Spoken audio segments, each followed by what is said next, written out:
হুজুর জান্নাতের ভেতর আবার শপিং মল থাকবে কেমনে? প্রশ্ন আসতে পারে না? সহিহ মুসলিমের বর্ণনা, ইন্না ফিল জান্নাতি লাসুকান, জান্নাতের ভেতরে বিশাল এক শপিং মল থাকবে।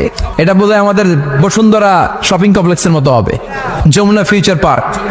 দুবাইতে যে একটা আছে বিশাল শপিং মল, মালয়েশিয়ার মিড ভ্যালি, এগুলোর মতো হবে মনে হয়। কত বিশাল যে শপিং মল হবে। সহিহ মুসলিমের বর্ণনা, প্রতি শুক্রবারে সব জায়গা থেকে বন বন করে মৌমাছির মতো জান্নাতীরা ওই শপিং মলে শপিং করতে আসবে। ইচ্ছে মতো দেদারসে পোশাক কিনবে, ইচ্ছে মতো শপিং করবে, টাকা দেয়া লাগবে না, ক্রেডিট কার্ড লাগবে না। সুবহানাল্লাহ পড়েন। ইচ্ছে মতো শপিং করবেন। দুনিয়াতে একটু কষ্ট করে হালাল উপার্জন করে খেয়ে যান। আল কানাআতু মিনাল ইসলাম, অল্পে খেয়ে তুষ্ট থাকা আর আল্লাহ শুকরিয়া করা, এটার নামই ইসলাম। অল্প খাও, অল্প পড়ো, অল্প জমাও, অল্পের ভেতরে বরকত ঢুকাই দিছে কে?